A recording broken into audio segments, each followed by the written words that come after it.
We explored an old tunnel under a mental hospital. Inside, we found bones and broken chains on the wall. Then we heard someone crying.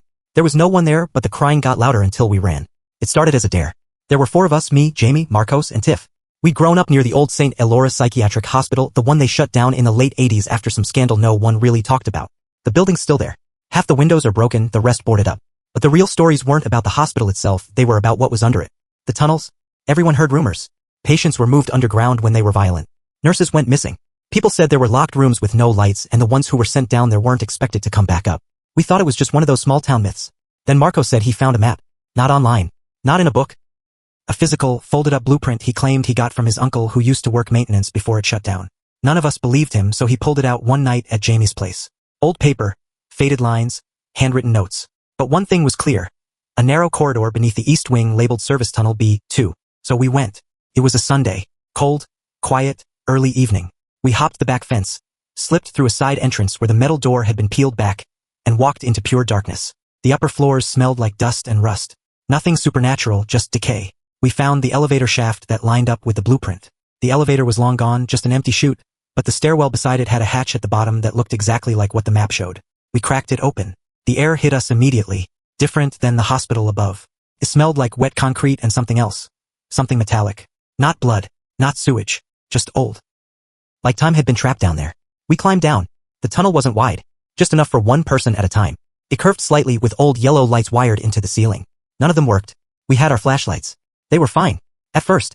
10 minutes in, we passed rusted carts, broken gurneys, even what looked like a metal wheelchair frame twisted against the wall. Still nothing abnormal. Just abandoned. Then we found the first chain. It was bolted into the concrete wall about 4 feet up. The other end was broken, clean snap. The chain itself was thick, heavy. Not the kind you use for equipment. The kind you use when you don't want someone moving. We found 5 more like it within 30 feet. That's when we stopped laughing. Jamie started to say we should turn back. Marco said we were too close to the end of the map to quit. Tiff just kept walking. She wasn't scared of anything, or maybe she was and just hated showing it.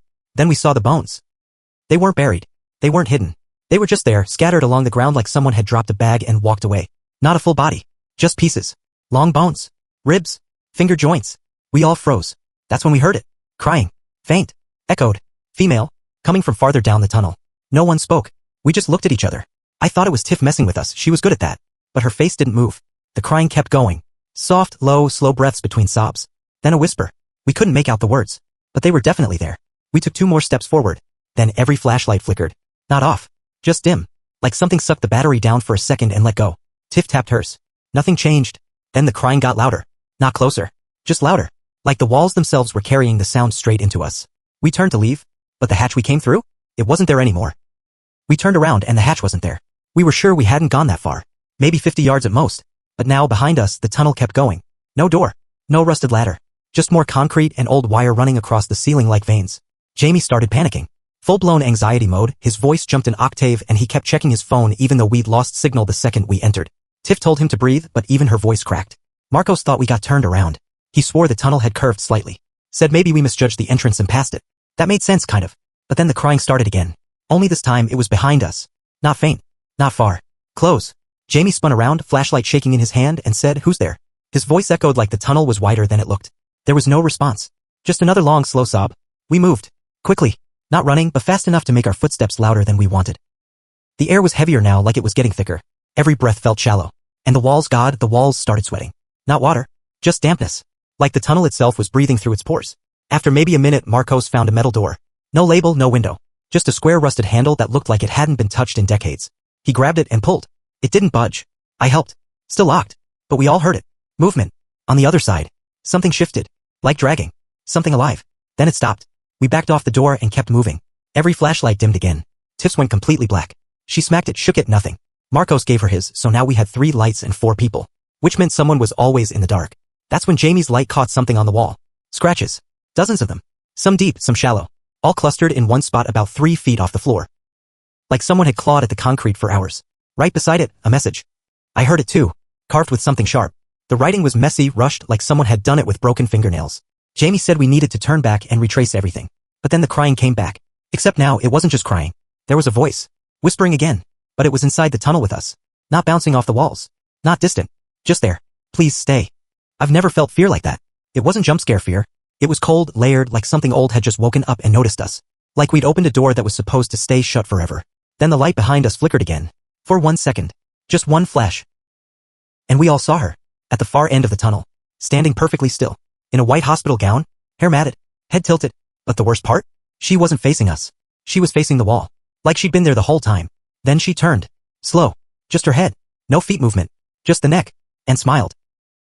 None of us screamed. Not at first.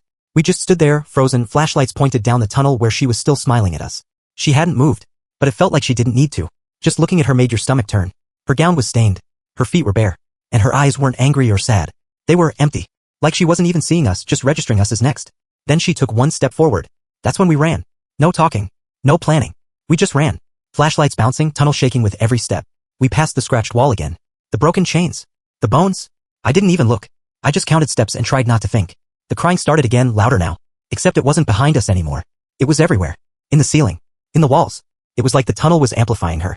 One voice sounding like 50. And it kept repeating. Don't leave me. Over and over. Jamie tripped. Hit the ground hard. Marcos pulled him up without stopping. I turned my light back just once and saw that she was walking faster now. But not running. Just pacing after us like she knew we'd eventually slow down. The air got colder. Our breaths were visible now. Fogging in front of our faces. Then we saw it up ahead. A second hatch. Not the one we came through. Smaller. Newer. We all sprinted. Marcos reached it first. Yanked the wheel. It moved stiff but it moved. He pulled it open. Cold air hit us like a wave. Real air. From outside. We shoved each other through. No arguing. Just raw survival. Tiff went first. Then Jamie. Then me. Marcos was last. The moment he cleared the threshold, we slammed it shut behind us. And then everything went quiet. Like someone had pressed mute. No crying. No footsteps. Just the sound of us gasping for air in what looked like an old service garage on the far side of the property. The tunnel hatch was locked behind us now. We didn't know if it could be opened from the other side. We didn't care. We didn't speak for a full 5 minutes. Just sat there, backs against the wall, trying to process that we made it out. We never told anyone. Not because we were scared no one would believe us, but because part of us still wonders if we even made it all the way out. Because the next day, Marcos got a text. From a number none of us recognized. No name. No profile picture. Just a single message. You forgot to say goodbye. We've all changed since then.